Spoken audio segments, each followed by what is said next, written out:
আচ্ছা, শুনুন, শুনতে পাচ্ছ? হ্যালো। আচ্ছা।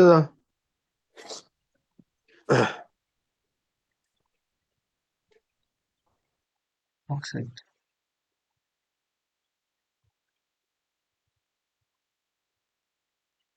ও আচ্ছা আচ্ছা।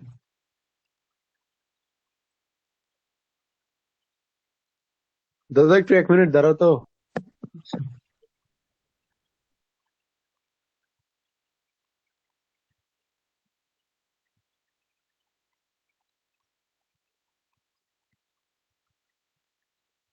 অক্সাইড সম্বন্ধে মানে অক্সাইড অক্সাইড মূলত কি, কত প্রকার হয় সেটা আগে জানা দরকার, যে অক্সাইড কত প্রকার আছে।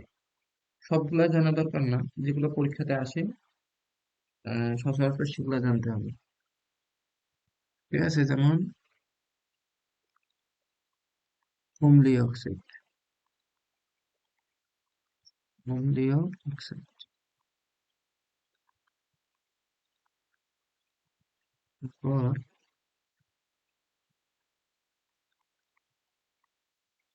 ক্ষারীয় অক্সাইড।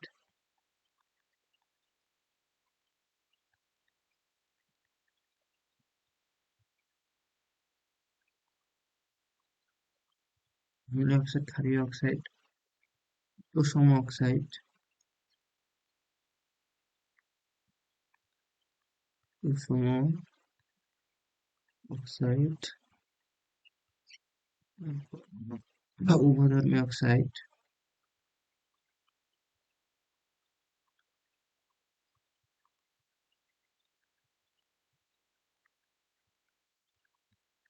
উভধর্মী অক্সাইড,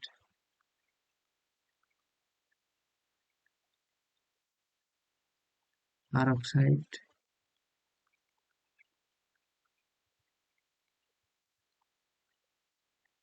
আর অক্সাইড, পলি অক্সাইড, আর অক্সাইড,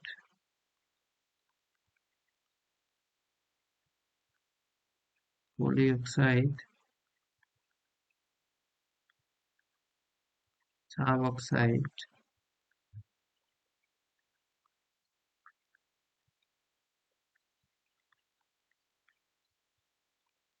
আর oxide,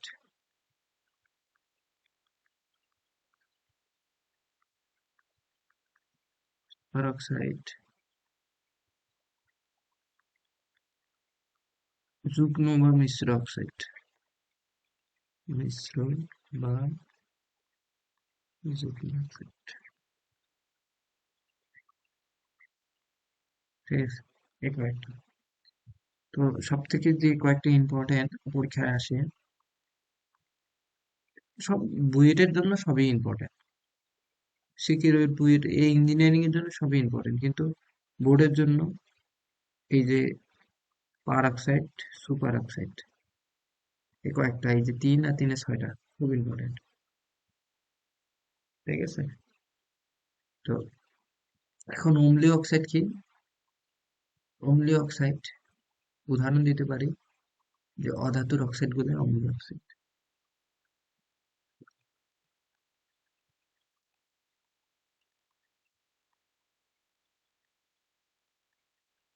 অম্লীয় oxide,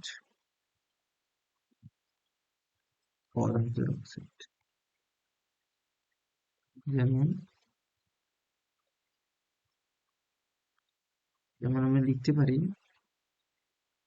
carbon die oxide, তারপরে কি লেখা যায়, N into 5 phosphorus oxide plus pentoxide, sulphur dioxide, sulphate ion, এগুলা।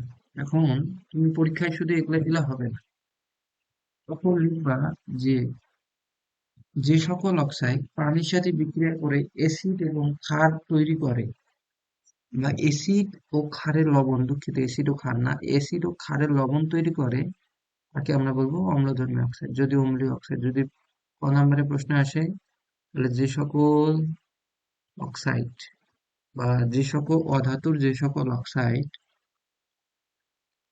অধাতুর যে সকল অক্সাইড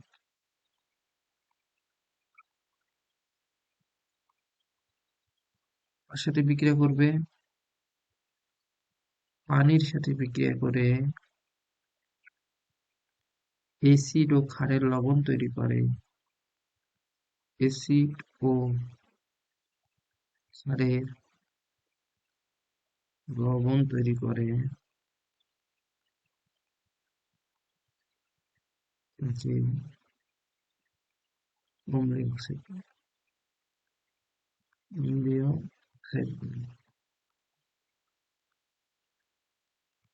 তাহলে উদাহরণস্বরূপ এখানে যেটা আমরা দিছি, একটা নিতে পারি সালফার ডাইঅক্সাইড। সালফার ডাইঅক্সাইড পানির সাথে বিক্রিয়া করে কি উৎপন্ন করবে? বলো কি উৎপন্ন করবে?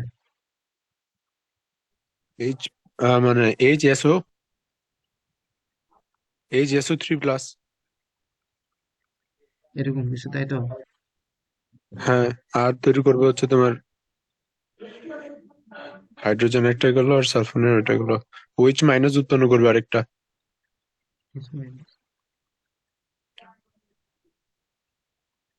ওকে, আচ্ছা, একটা সহজ উদাহরণই দিই। কার্বন ডাইঅক্সাইড দিই, কার্বন ডাইঅক্সাইড দিলে বুঝতে পারবে। মানে এইটা আসলে কার্বন ডাইঅক্সাইড দিয়ে ব্যাখ্যা করবে। প্লাস পানি, কি উৎপন্ন হবে? Carbonic acid, H2CO3। এখন তোমরা আবার কার্বনিক অক্সাইড, এখন এটা কি উৎপন্ন হলো? Carbonic acid. বুঝছো? Carbonic acid. আর আরেকটা উদাহরণ, তোমরা যদি কার সাথে বিক্রিয়া দিলাম? পানির সাথে। পানির সাথে দিয়ে কি উৎপন্ন হলো? অ্যাসিড উৎপন্ন হলো না? তাহলে আমরা অম্লীয় হ্যাঁ, অক্সাইড বলবো, অম্লীয় অক্সাইড এটা। আর একটা হইতে পারে, তুমি যদি এটাকে ক্ষারকের সাথে বিক্রিয়া দাও, দেখো এটা অ্যাসিড, এটা পানির সাথে বিক্রিয়া করে অ্যাসিড, এটা পানির সাথে বিক্রিয়া করে অ্যাসিড তৈরি করবে, এবং ক্ষারের হচ্ছে লবণ। ক্ষারের সাথে তৈরি বিক্রিয়া করে লবণ তৈরি করবে, এই যে লবণ তৈরি করবে। তাহলে আমরা এটা কার সাথে বিক্রিয়া করলো দেখো তো? পানি। তাহলে আরেকটা হ্যাঁ, দিতে পারি, সালফার ডাইঅক্সাইডের উদাহরণ নাও, এটা সুবিধা হবে। ধরো যে সোডিয়াম হাইড্রোক্সাইডের সাথে তুমি বিক্রিয়া দিলা ক্ষারকের সাথে, তাহলে কি হবে? সোডিয়াম Na2SO3, এটা একটা লবণ প্লাস পানি।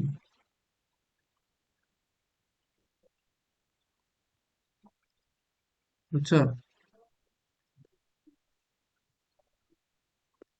বুঝো নাই? বুঝছি বুঝছি। সেম সেম ভাবে যদি ক্ষারকীয় অক্সাইড হয়, আমি আর বলবো না সংজ্ঞা, জাস্ট সেম, শুধু মনে সেটা রাখো। বিপরীত। হ্যাঁ, ক্ষারকীয় অক্সাইডের একটা এক্সাম্পল দিই তাইলে। ক্ষারকীয় অক্সাইড কি? যে তুমি ধরো যে উদাহরণ আমরা ধাতুর oxide, sodium oxide, potassium oxide, calcium oxide, magnesium oxide, copper oxide, আর কি হইতে পারে? আয়রন অ্যালুমিনিয়াম অক্সাইড, অক্সাইড এর। Aluminium oxide. হ্যাঁ, যা হবে হবে। আমরা প্রথমে এটাকে কার সাথে বিক্রিয়া দেবো? পানির সাথে। তাহলে অবশ্যই এটা কি উৎপন্ন করবে? ক্ষার। দেখি করে কিনা, একটু ওয়েট করো তো, একটু দাঁড়াও তো। হুম,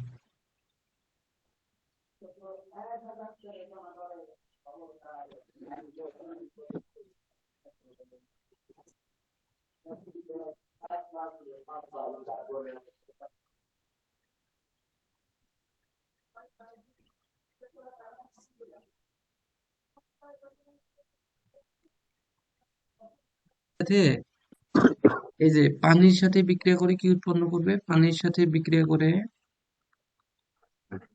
যেহেতু, তাহলে কি ক্ষার উৎপন্ন করবে? হ্যাঁ। এর আগে একটা অ্যাসিড উৎপন্ন করছিল, কার্বনিক অ্যাসিড। হুম।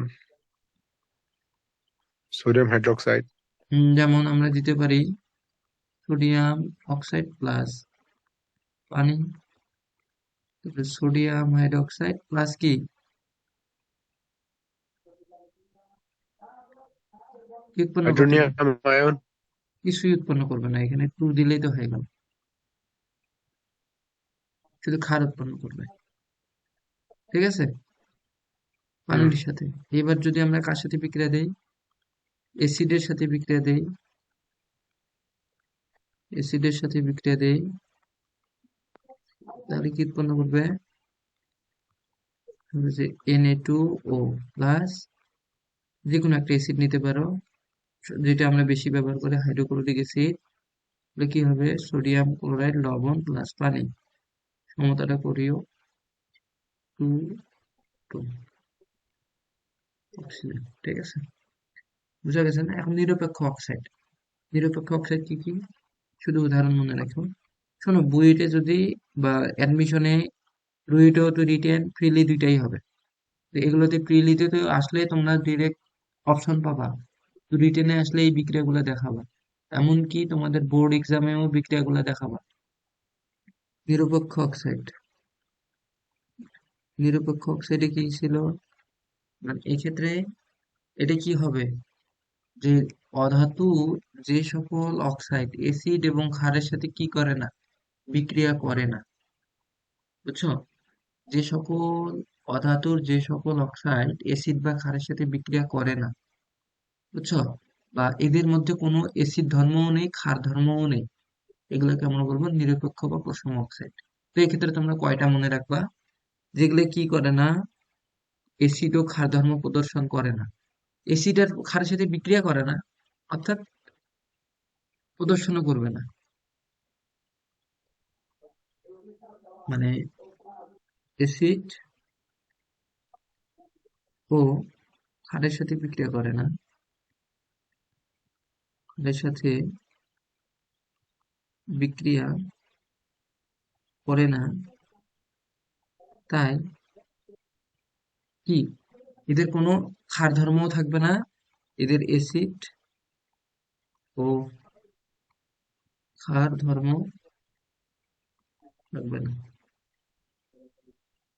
বইয়ে পাবা এদের মানে উদাহরণ গুলা, উদাহরণ হবে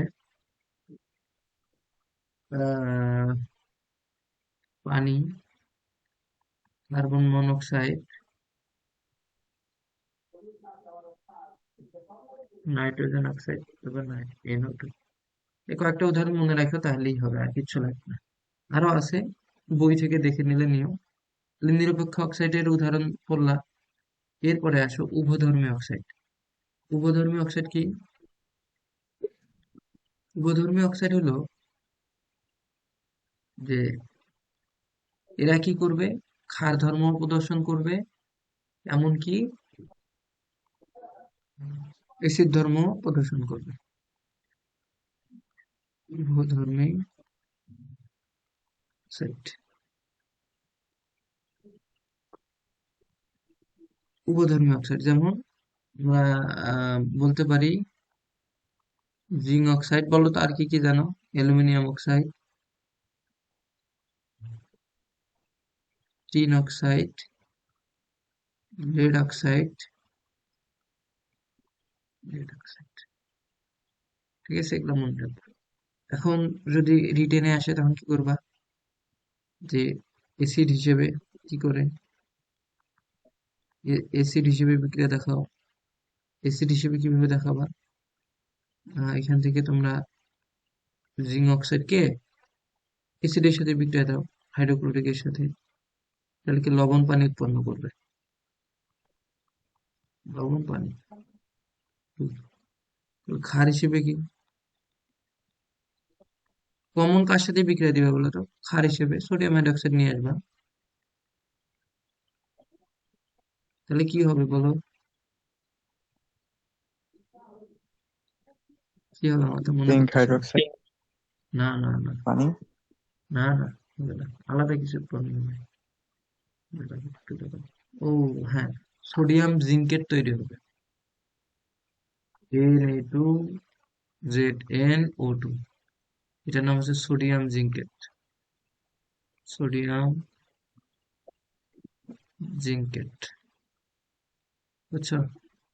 সোডিয়াম জিঙ্কেট প্লাস পানি, এটা কিন্তু লবণ একটা, ঠিক আছে? এটা ক্ষারক। তুমি যে জিঙ্ক হাইড্রোক্সাইড বললো, এটা তো তাহলে ক্ষারক হয়ে গেল, ওইটা তো আর লবণ হলো না, আমার তো লবণ পানি লাগবে, বুঝছো যে? এরপরে বুঝছি। পার অক্সাইড, পার অক্সাইড বুঝছো? পার অক্সাইড, পার অক্সাইড কি মনে রাখবা, যে পার অক্সাইডের ক্ষেত্রে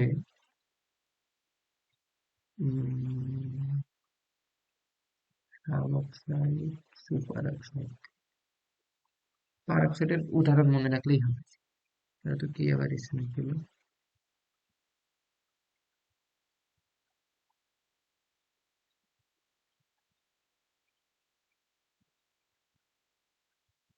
হুম, দেখো, পার অক্সাইডের ক্ষেত্রে যে সকল অক্সাইড অম্লীয় অথবা ক্ষারীয় অক্সাইড অপেক্ষা অধিক পরিমাণে অক্সিজেন বহন করে বা বেশি থাকে, তার মানে অম্লীয় অক্সাইডের থেকে ক্ষারীয় অক্সাইডের থেকে বেশি পরিমাণে অক্সাইড থাকবে।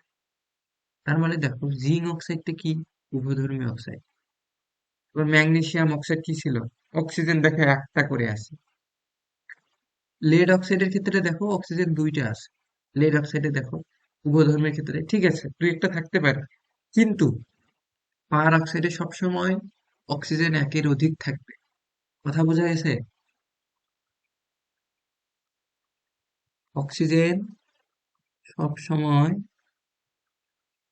একের অধিক থাকবে, অধিক থাকবে। মানে তোমার হচ্ছে ক্ষার অক্সাইড বা হচ্ছে অম্লীয় অক্সাইডের থেকে সবসময় অক্সিজেনের পরিমাণটা বেশি থাকবে, যাদেরকে আমরা, এবং এটা কি করবে, এটা যদি অ্যাসিডের সাথে বিক্রিয়া করে তাহলে হাইড্রোজেন পার অক্সাইড তৈরি করবে, বুঝছো? এটা কি অ্যাসিডের সাথে বিক্রিয়া করলে হাইড্রোজেন পার অক্সাইড প্রতি সবসময়, কারণ পার অক্সাইড যে, পার অক্সাইড মানে কি H2O2, এই যে এই জন্য এটাকে বলা হয় পার অক্সাইড, এই যে H2O2 তৈরি করবে। তাহলে উদাহরণ হিসেবে তোমরা মনে রাখবা সোডিয়াম অক্সাইড, নাম কি আমি বলতে পারবো না, কিন্তু মনে রাখবে আর কি। আর বেরিয়াম অক্সাইড, কারণ Na2 সোডিয়াম অক্সাইড, এই যে BaO2, এই দুইটা উদাহরণ মনে রাখো। তাহলে কেন পার অক্সাইড উৎপন্ন করে অ্যাসিডের সাথে বিক্রিয়া?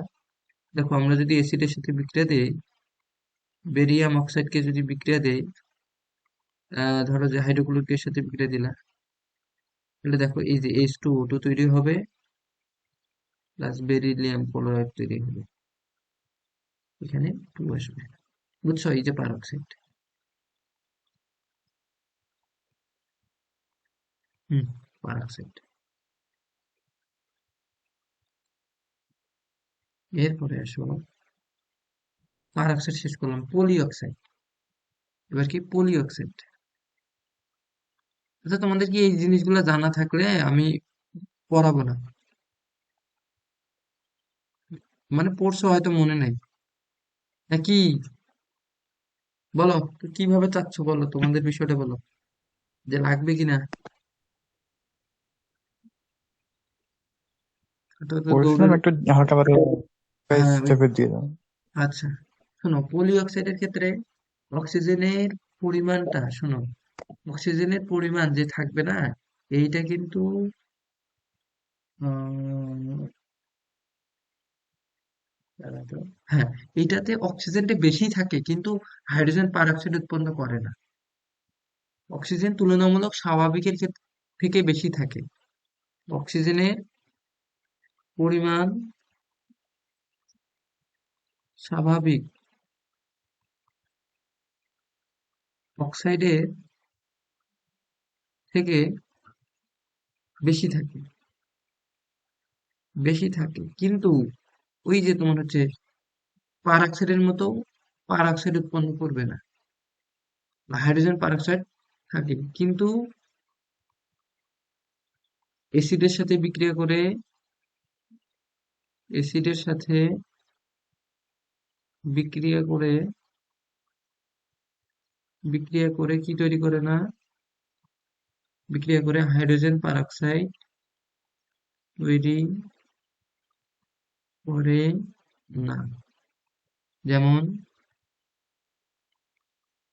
উদাহরণ দিতে পারি আমরা। উদাহরণ হচ্ছে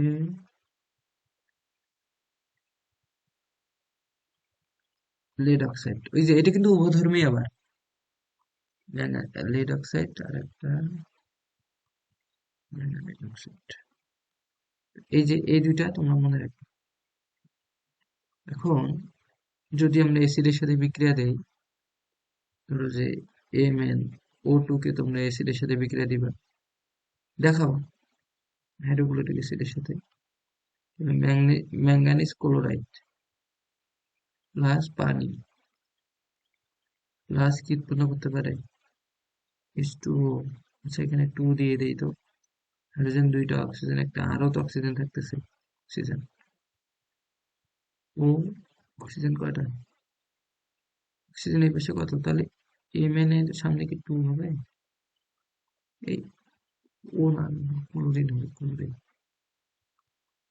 ক্লোরিন কয়টা বাকি থাকতেছে? দুইটা। দেখো এখানে কিন্তু কোনো হাইড্রোজেন পারঅক্সাইড তৈরি হয়নি। পলি অক্সাইড শেষ হইলো। এবার আসো সাব অক্সাইড। হ্যাঁ, sub oxide. Sub oxide sub অক্সাইডের ক্ষেত্রে, এই ক্ষেত্রে না, অক্সিজেনের পরিমাণটা স্বাভাবিকের থেকে কম হয়ে যায়। স্বাভাবিকের থেকে কি হয়ে যায়? কম হয়ে যায়। যেমন অক্সিজেনের পরিমাণ অক্সিজেনের পরিমাণ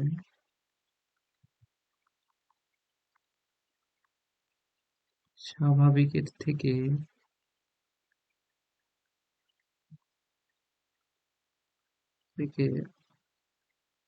কম হয়ে যায়।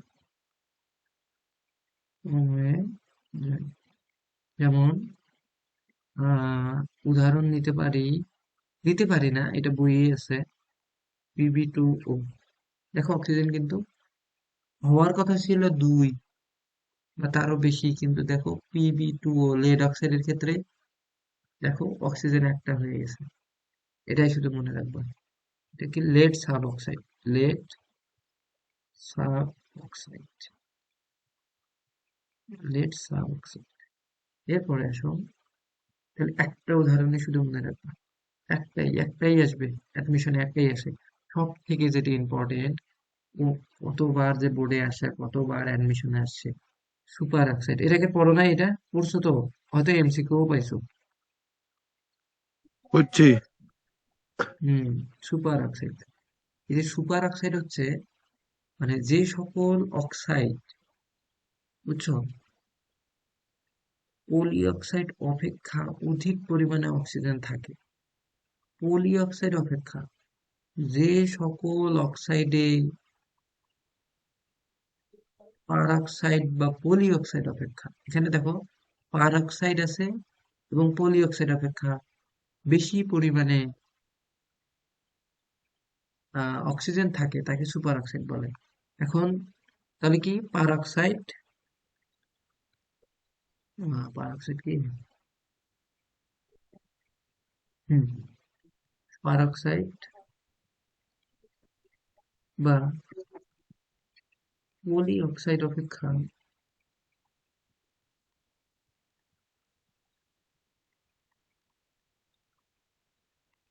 বেশি পরিমাণে অক্সিজেন থাকে। উদাহরণ জাস্ট একটাই, আমি একদম আলাদা কালার দিয়ে দিব এটা। কেউ2, পটাশিয়াম অক্সাইড। এখানে পটাশিয়ামের অক্সিজেনের যোজনী কত দেখো তো। যোজনী মানে জ্বালন মান কত দেখো। তোমরা সবসময় অক্সিজেনের জ্বালন মান দিয়েও চিন্তা করতে পারো। এটা দেখো কত, 2x ইজ ইকুয়াল টু -1। তাহলে এক্স এর মান এটা আসে -1/2। যে পারঅক্সাইডের ক্ষেত্রে অক্সিজেনের জ্বালান মান কত? কত? -1/2।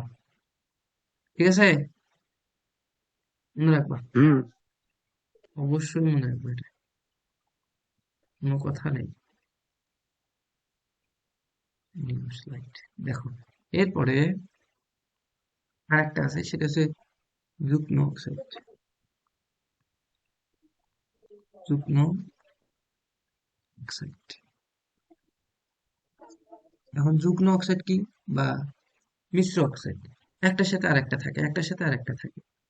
যেমন সংজ্ঞা কি, কতগুলো অক্সাইড একে অপরের সাথে যুক্ত হয়ে কি হয়, একটি সাধারণ অক্সাইড তৈরি করে। যে সকল, কতগুলো অক্সাইড একে অপরের সাথে যুক্ত হয়ে একটা সাধারণ অক্সাইড তৈরি করে, তাদেরকে আমরা বলবো যুগ্ম বা মিশ্র অক্সাইড। ঠিক আছে, উদাহরণ শুধু মনে রাখবা, Fe2, Fe2 না, O4, এরকমই। যেমন এটা হচ্ছে আয়রন অক্সাইডের সাথে Fe2O3, এই দুইটা যুক্ত হয়ে এটা তৈরি হয়েছে। আয়রন 3টা হয়েছে, অক্সিজেন 4টা হয়েছে। ঠিক আছে, Pb3O4, এটার ক্ষেত্রে পিবিও, পিবিও2, বললাম,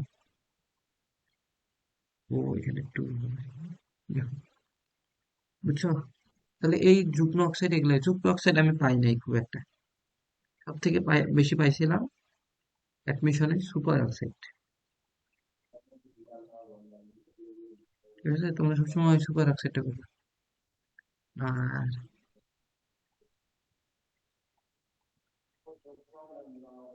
okay,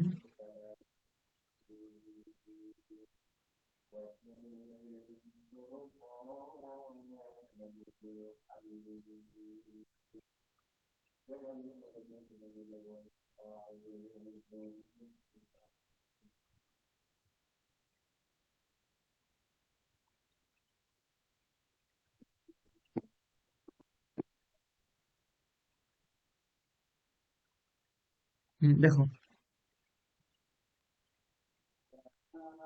আচ্ছা, তাহলে আমরা আপাতত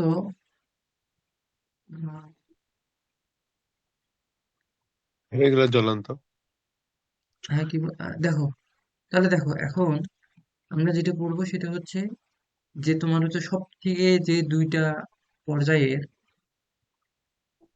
অক্সাইডের নিয়ে তোমরা বেশি আলোচনা করবা, সেটা তোমরা মানে একটা শখ শুধু মনে রাখবা, তাহলেই কিন্তু সব আশা করি সব শেষ হয়ে যাবে। বুঝছো? মানে তোমাদের যত সিকিউ আছে সবকিছু শেষ হবে, একটা জাস্ট শখ মনে রাখবা, সেটা হচ্ছে দ্বিতীয় দ্বিতীয় ও তৃতীয় পর্যায়ের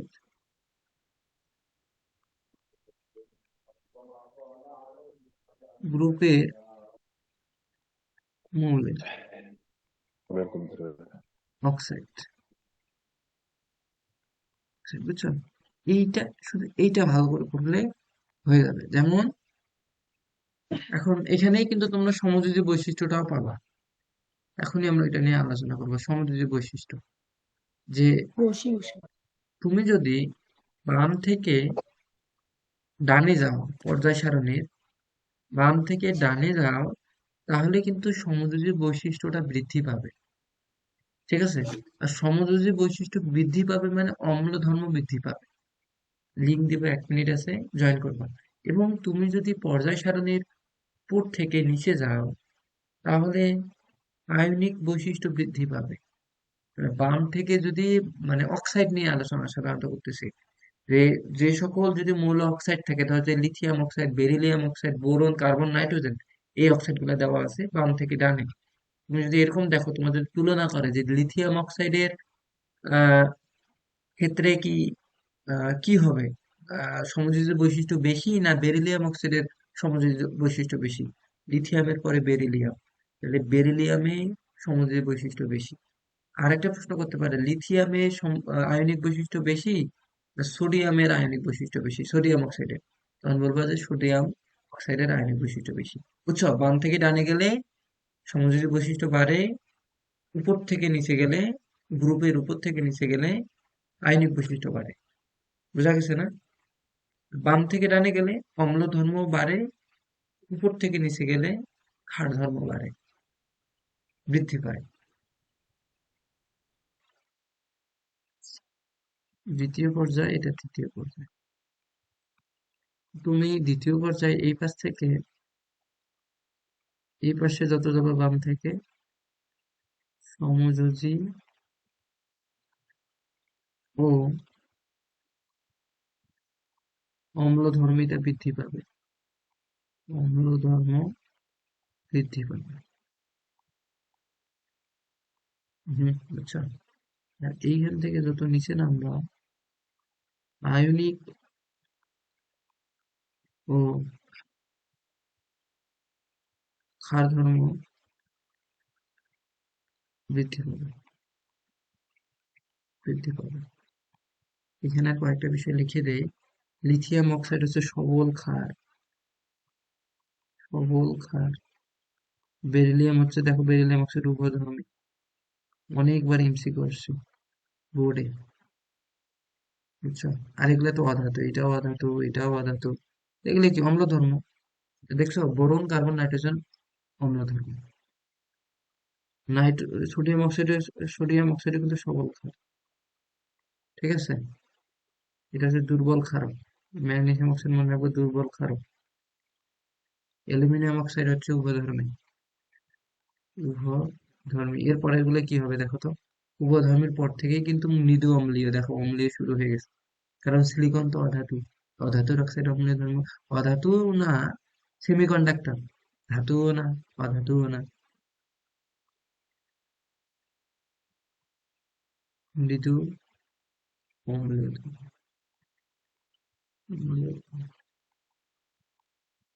বুঝছো? বাকিগুলো আছে সব অধাতু। এই যে এখান থেকে ফসফরাস থেকে শুরু করে, এই যে আমাদের হচ্ছে এইখান থেকে শুরু করে এই তিনটাই অধাতু না? এইগুলা হচ্ছে সবল অম্লধর্মী। সবল অম্ল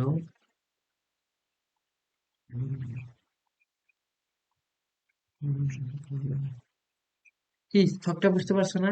দেখবে এখনকার সিকিউ গুলা কোনো প্রবলেমই হবে না। এই যে দেখো, এখন আমরা সিকিউতে, এই যে আমরা এগুলা তো আমরা নিজেরাই বের করতে পারবো। কালকে এগুলো প্রবলেম ফেস করছিলাম যে আসলে বুঝতেছি না। এখন দেখো, এ বি সি বের করো তো। এ কি? জীবনে iron. A iron. A iron. B, B কি? জিঙ্ক। 3d6 4s2, 20 আয়রন, হ্যাঁ। বি কি? 3d10 4s2, zinc. Zinc. Carbon, C কি? কার্বন বলতেছি, জিঙ্ক সি কি? হবে এটা। নির্ময় সাউন্ড হচ্ছে কেন এত? দেখো, সি হচ্ছে থ্রি এস টু এটা থ্রি তোমার পি ইয়া হচ্ছে সিক্স যে কি যেন বলে, সবার। মাহফিল। আর্গন আচ্ছা, মনে হয় এটা। বুঝতে বুঝছি। এটা কি আর্গন? হ্যাঁ। ওকে, এটা হবে আর্গন। ঠিক আছে। Argon, argon, argon. তোমরা কি sure argon? 1s2 2s2 2p6 10 আর এদিকে 8 18 ঠিকই আছে। আচ্ছা, আর্গন। ঠিক আছে। এখন বলছে যে এবিসি এর অক্সাইড সমূহের অম্ল ও ক্ষার ধর্ম বিশ্লেষণ কর। এখন বলো, এখানে কয়টা ধাতু আছে, কয়টা অধাতু আছে?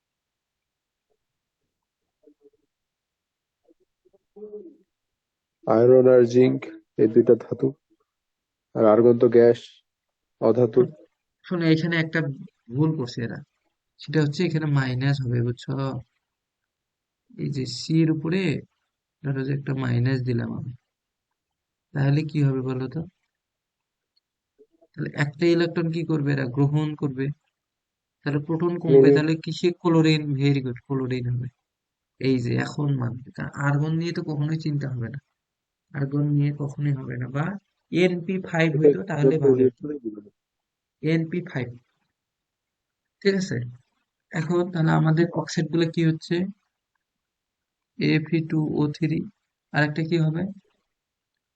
জিঙ্ক অক্সাইড, আর একটা ক্লোরিন অক্সাইড।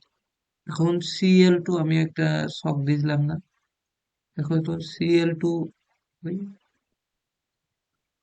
Cl2 কোথায় কোথায়, এই যে Cl2O7, এটা তৈরি হবে। শকের মধ্যে কিন্তু দিয়ে দিছি। কেন হবে এটা আমাকে বলিও না, আমিও আমার সময় এভাবে মনে রাখছি। মানে অক্সিজেন ওকে দিছে, ক্লোরিনের সাতটাই দিয়ে দিছে, সোজা কথা।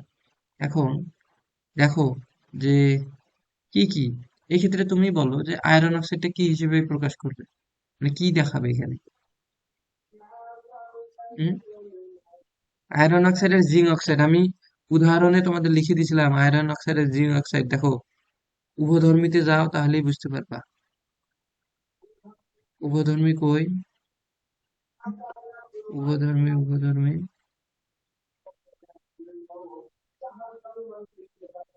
আচ্ছা, এই যে দেখো, উভধর্মীতে দেখো জিঙ্ক অক্সাইড আছে না? এই যে Fe2O3, এটাও কিন্তু উভধর্মী। না একবার, আমরা জিঙ্ক অক্সাইড আর আয়রন অক্সাইড দুইটাই অবধর্মী।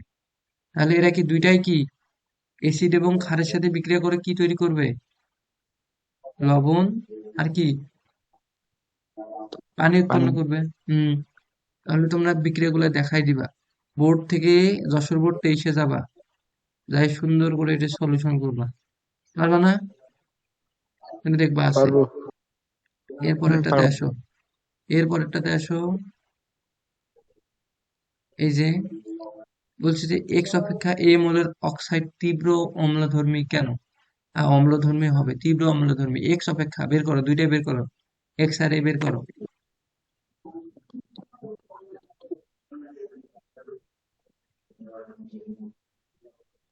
এক্স আর এ বের করো তো।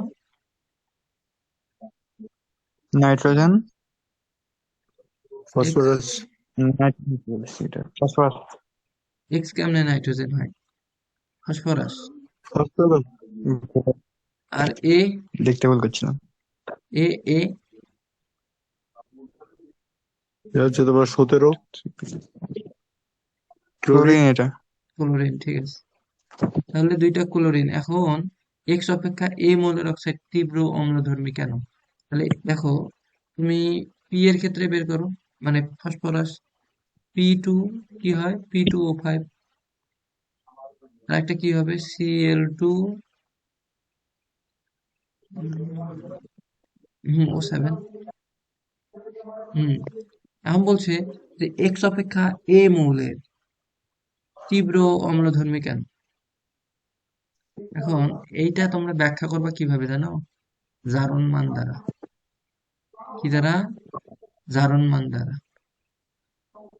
তোমরা আগে দুইটাকেই তোমরা পানির সাথে বিক্রিয়া দিবা। যেমন প্রথমে P2O5 কে যদি পানির সাথে বিক্রিয়া দাও, কি উৎপন্ন হবে বলো তো?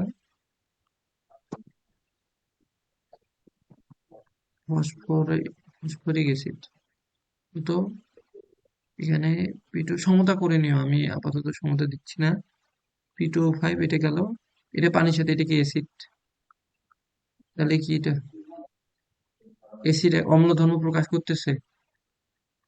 Cl2O7, এটাকে পানির সাথে বিক্রিয়া দাও, এটা কি উৎপন্ন করবে? পারক্লোরেট অ্যাসিড, পারক্লোরিক না, পারক্লোরিক। ঠিক আছে, একটু দিবা। এখন দেখো, তোমরা এই যে দুইটা অ্যাসিড পাইছো না, এখন যার জারণ মান বেশি সেটা বেশি তীব্র না? তোমরা জানো না যে যেই অ্যাসিডের জারণ মান যত বেশি হবে কেন্দ্রীয় মৌলের, সেটা তত তীব্র? পড়ছো না? যে তীব্র অ্যাসিড কিভাবে বুঝবো আমরা? তীব্র অ্যাসিড, যে সকল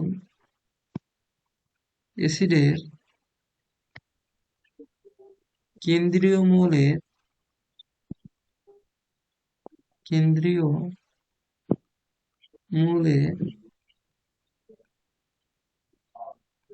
জারণ মান সর্বোচ্চ, তাকে তীব্র অ্যাসিড বলবো, তীব্র অ্যাসিড বলবো, একে তীব্র অ্যাসিড বলে। যেমন এই যে তোমরা এই দুইটার মধ্যে কম্পেয়ার করো, এইটা জারণ মান বের করো, তো কেন্দ্রীয় মৌল কিন্তু এখানে ফসফরাস, কেন্দ্রীয় মৌল কি? ফসফরাস। তাহলে দেখো 3 + x - 8 = 0, তাহলে x এর মান আমরা পাচ্ছি +5। এটার ক্ষেত্রে দেখো 1 + x - 8 = 0, x এর মান কত পাচ্ছি? +7। তাহলে কোনটা জারণ মান বেশি?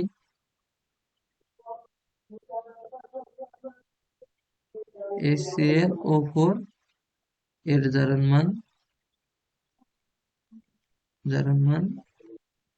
গ্রেটার দেন H3PO4 জারণ মান। তাহলে কোনটা বেশি তীব্র? HCO4। তাহলে আমরা বলবো এটা কই থেকে উৎপন্ন হয়েছে? এটা থেকে। তাই Cl2O7 বেশি তীব্র অম্লধর্মী। মিট করো তীব্র অম্লধর্মী। ঠিক আছে, বোঝা গেছে না? আচ্ছা, এরপরে HW হোমওয়ার্ক এটা করবা। বি ও ডি অক্সাইড দ্বয়কে একসাথে রাখা যায় না কেন? বি আর ডি কেন রাখা যায় না? ও আগে তো সি নাম্বার আছে। সি যৌগের সালফেটের জলীয় দ্রবণের প্রকৃতি। সি যৌগের সালফেটের, আচ্ছা তোমরা এগুলো একটু বাসায় দেখবা, এটা HW দিই। এরপরে আসো কিউ কিউ এবং আর অক্সাইড দুটির সমযোজী বৈশিষ্ট্যের ভিন্নতা রয়েছে, ব্যাখ্যা করো। এই যে কিউ আর এবং আর, কিউ কি আর কি বলো তো? কিউ এবং আর কি বের করো। কিউ কি?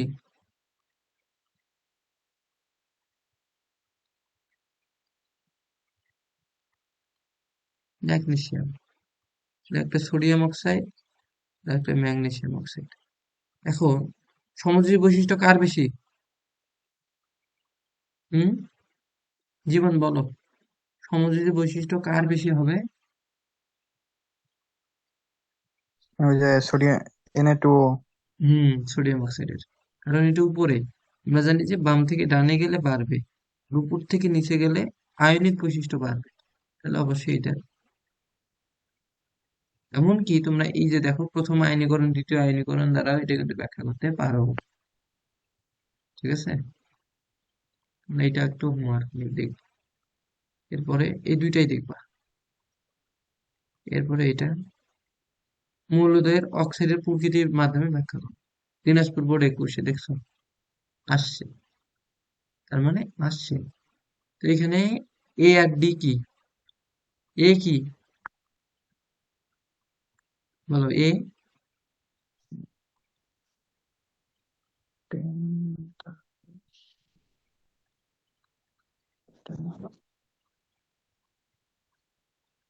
এ ক্লোরিন না, AlCl3, এটা প্রকৃতি ব্যাখ্যা করতে বলছে। তাহলে এর প্রকৃতি কি হবে বলো তো? এটা কি? ও, এটা তো আমরা একসাথে তৈরি করবো না, ভুল বললাম না? দুইটার অক্সাইড আলাদা আলাদা হবে, মানে একটা হবে অ্যালুমিনিয়াম অক্সাইড আর একটা হবে ক্লোরিন অক্সাইড। তো এটা কি? এটা উভধর্মী। আর এটা কি? তীব্র অম্লধর্মী। বিক্রিয়া দেখাবা দুইটারই, বুঝতে পারছো? ইস, শোনো, অ্যালুমিনিয়াম অক্সাইডকে একবার তোমরা, অ্যালুমিনিয়াম অক্সাইড যেহেতু উভধর্মী, তাহলে এটাকে দেখাবা, একবার অ্যাসিডের সাথে বিক্রিয়া করবা, একবার ক্ষারের সাথে বিক্রিয়া করাবা, অবশ্যই দেখাবা। তারপরে তোমরা ক্লোরিন অক্সাইডকে দেখাবা, যে পানির সাথে একবার বিক্রিয়া করবা, দেখবা যে অ্যাসিড উৎপন্ন হবে যেহেতু অম্লধর্মী। একবার কার সাথে বিক্রিয়া করবা? ক্ষারের সাথে বিক্রিয়া করাবা, দেখবা যে ক্ষারের সাথে বিক্রিয়া করে লবণ আর পানি উৎপন্ন করতেছে। ঠিক আছে, বুঝছো? কিন্তু হুম। যেহেতু আর এই জিনিসটা আমি এই বিক্রিয়াটা কি হবে কিনা আমাকে তোমরা দুইজনেই অ্যান্সার করবে। এবার একটা তোমাদের এটা একটা কোশ্চেন, ধরো প্রশ্ন আসলো প্রিলিমিনারিতে, বুয়েটে, রুয়েটে, যেহেতু দুইটাতেই এখন প্রিলিমিনারি আছে, এখন বলো যে Cl2 প্লাস হাইড্রোক্লোরিক এই বিক্রিয়াটা হবে কি না, এটা বলো। একজন বলো আগে, নির্ময় বলো, হবে কি না, চিন্তা করে অ্যান্সার দেবে।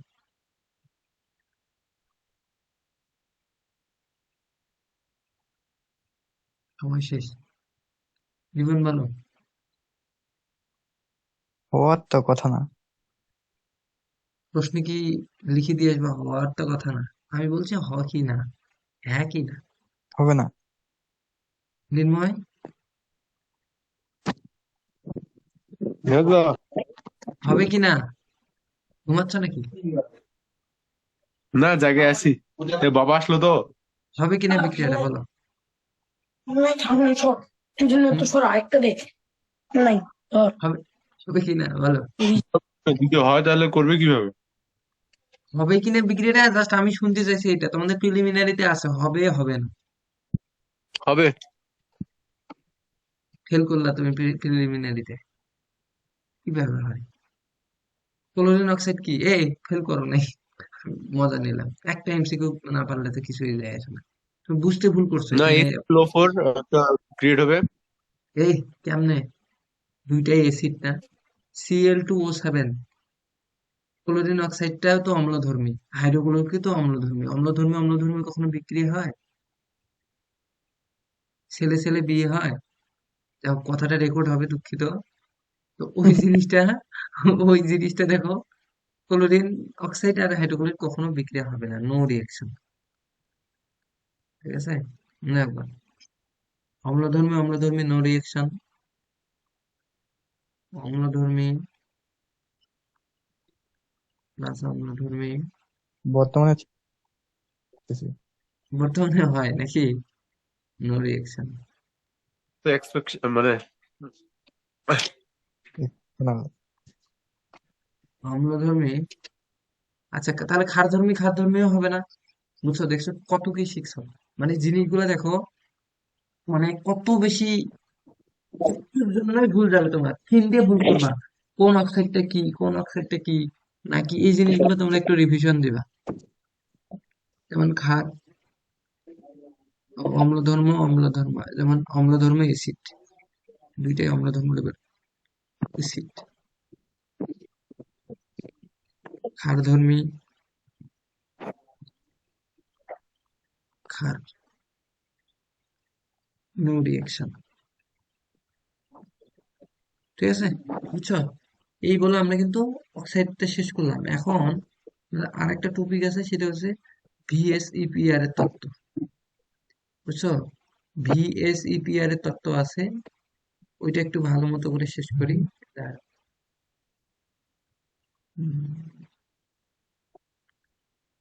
ভিএসইপিআর তত্ত্ব, তাই না?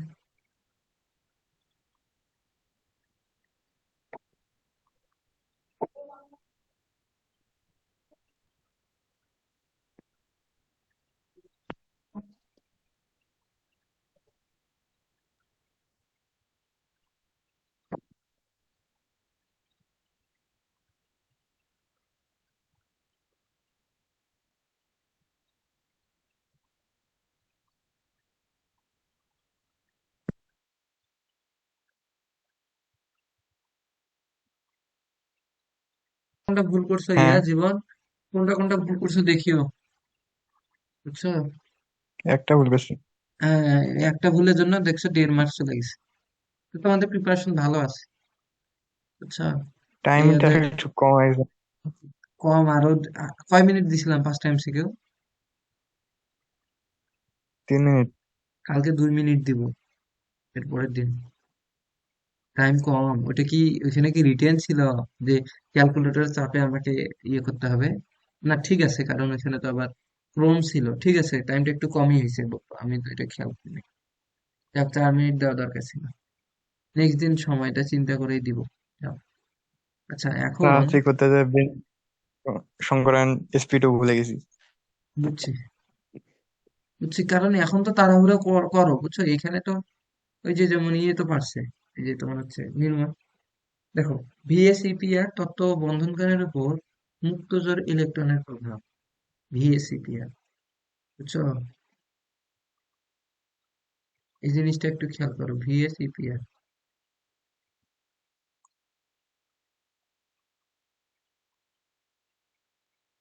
ভিএসইপিআর কি আসলে? তোমরা একটুও পড়ো না, একটুও মনে নাই?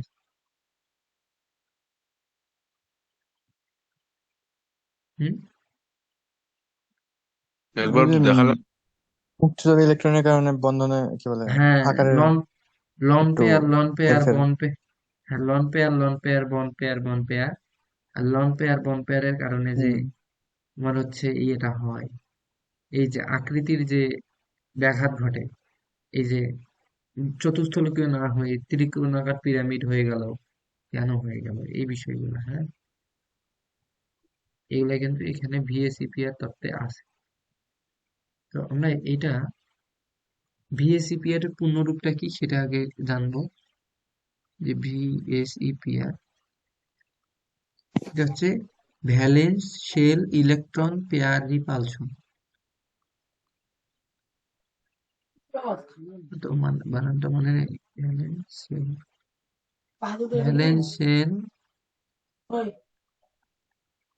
Electron electron pair repulsion, repulsion. আচ্ছা, মানে বর্তমানে মাথা হাত পা ফেটে রাখ। এটা হচ্ছে পূর্ণরূপ। হুম, নির্মল, মিউট করতে পারো তুমি। দেখো, এটা হচ্ছে পূর্ণরূপ। এইটা জাস্ট তোমরা সূত্রটা মনে রাখবে, আর কিচ্ছু মনে রাখার দরকার নাই। আর ব্যাখ্যাটা সূত্র থেকেই বুঝবা। মানে আমি ব্যাখ্যাটা করে দিব, সূত্রটা আগে লিখি। সূত্রটা হচ্ছে যে লন পেয়ার আর লন পেয়ার এর আকর্ষণ বিকর্ষণ শক্তিটা বেশি হয় লন পেয়ার বন পেয়ার অপেক্ষা, আর বন পেয়ার অপেক্ষা। এইটা ক্রমটা মনে রাখবা। এখানে এলপি হচ্ছে লন পেয়ার, এল বি হচ্ছে বিপি হচ্ছে বন পেয়ার।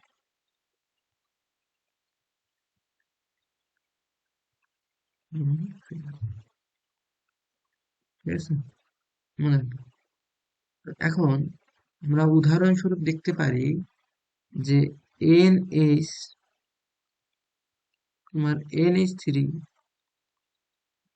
এই যে মুক্তজোড় ইলেকট্রন আছে না, এটাই তো লন পেয়ার। তো NH3 এর ক্ষেত্রে এর গঠন চতুস্থলকীয় চতুস্থলকীয় না হয়ে ত্রিকোণাকার পিরামিড কেন হলো? হুম হুম না হয়ে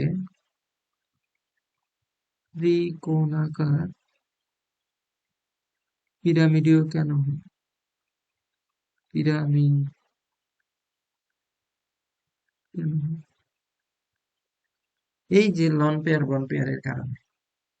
ঠিক আছে, সেম ভাবে পানির বন্ধন কোণটাও কিন্তু চেঞ্জ হয়ে যায়। পানির বন্ধন কোণ কত বলতো? H2O। 104.5। কিন্তু আসলে এটা হওয়ার কথা ছিল কত বলতো? পানি 180। এক, না, বন্ধন কোণ 109.5 হওয়ার কথা ছিল, কিন্তু এইটা না ওভারের হয়ে, সংখ্যা অনুযায়ী না হয়ে 104.5 ডিগ্রি হয়। এটা সম্পূর্ণটা লন পেয়ার বন পেয়ারের উপরে ডিপেন্ড করে। ঠিক আছে, সেম ভাবে ফসফিন PH3, এগুলো মনে রাখবা, MCQতে আসে। এর বন্ধন কোণ হওয়ার কথা ছিল এক, কত, তোর মনে নাই এটারে।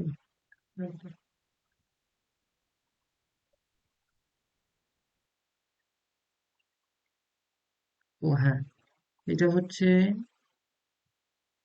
109.5 হওয়ার কথা, কিন্তু এটা 93.3 হয়। 109.5 মানে 109.5 হওয়ার কথা, কিন্তু 93.3 ডিগ্রি হয়। এখানে আর একটা জিনিস মনে রাখবো, সেটা হচ্ছে আর্সেনাইট, AsH3 মনে হয়। হ্যাঁ, AsH3, এটা সেম ভাবে N2 নাইট্রোজেন অক্সাইড, এটা 180 ডিগ্রি না হয়ে এটা 135 ডিগ্রি হয়, বুঝছো? সেম ভাবে হাইড্রোজেন সালফেট 109.5 না হয়ে কত বলো তো, কত হয়?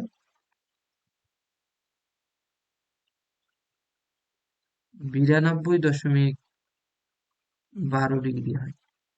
দেখছো, এই জিনিসগুলো তো তোমরা খেয়াল করো না এইভাবে। এই যে দেখো, লন পেয়ার বন পেয়ারের কারণে হয়। এখন প্রশ্নে ঘ নাম্বারে আসলে আমি ব্যাখ্যাটা করব, জাস্ট এমসিকিউতে আসলে তোমরা এইভাবে খেয়াল রাখবে। এমসিকিউতে এইভাবেই আসে, ঠিক আছে? সংকরণ নির্ণয় তো এর আগের দিন আমরা শিখছি। ওকে, আচ্ছা, এবার তাহলে আমরা প্রশ্নে যাইতে পারি, তাই তো?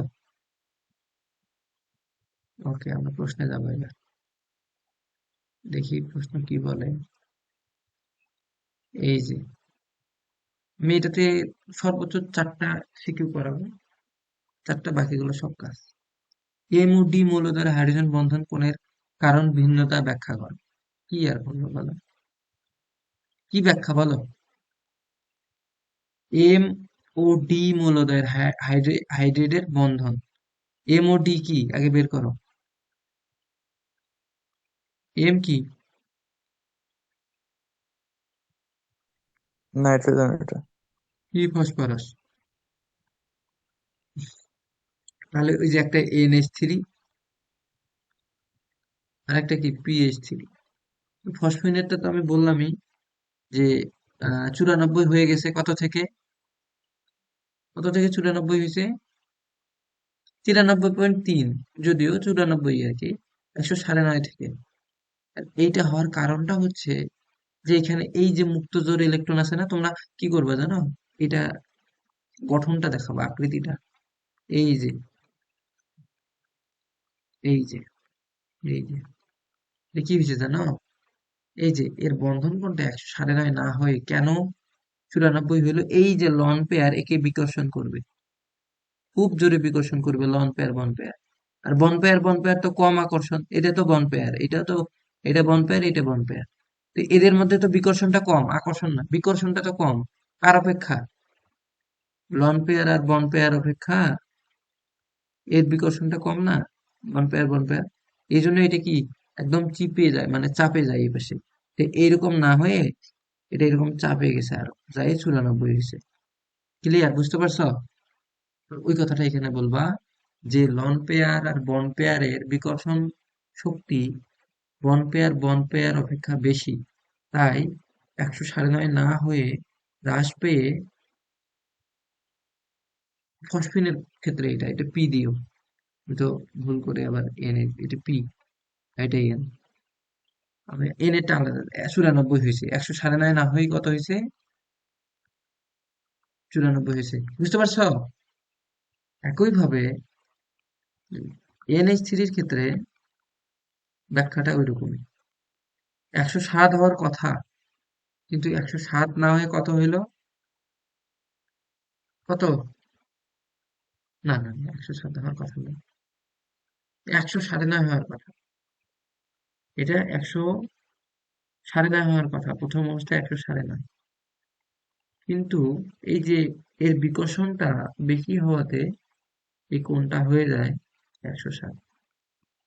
নির্ময় আর বুঝতে পারছো সব বিষয়গুলা? হুম। বুঝছি।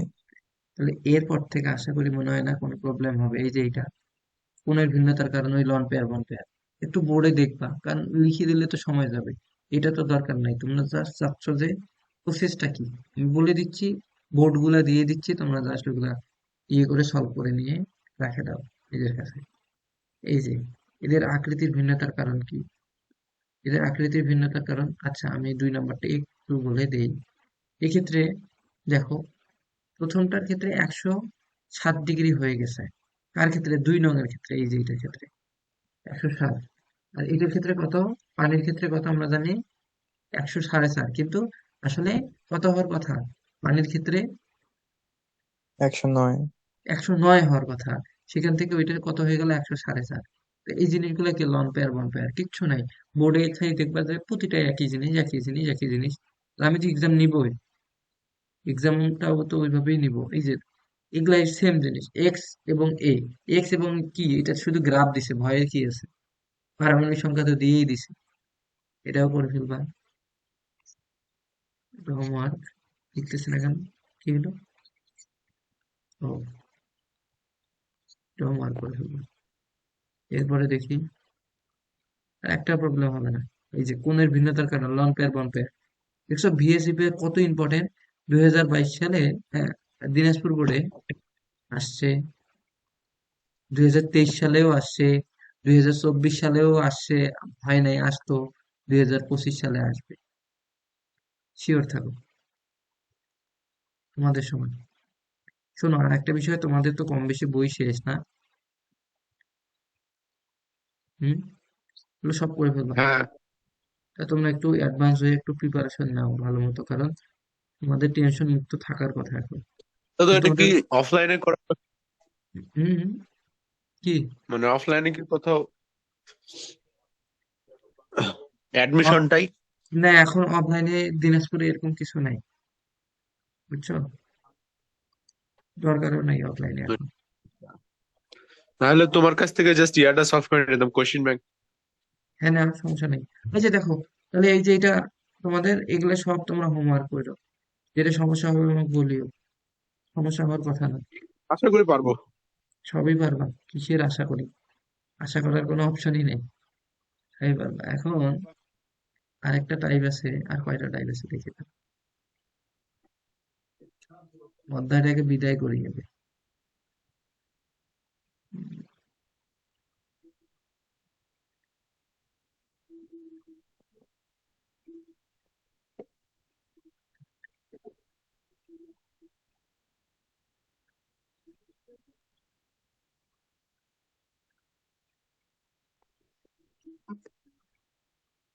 শোনো, হ্যালো, হ্যাঁ, আইনিক বৈশিষ্ট্যের তারতম্য। তোমরা আইনিক টাইনিক এগুলো তো পারো, তাই না? হ্যাঁ, আইনিক বৈশিষ্ট্যের পোলার আয়ন পোলারিটি কি পারবা, না করে দিতে হবে?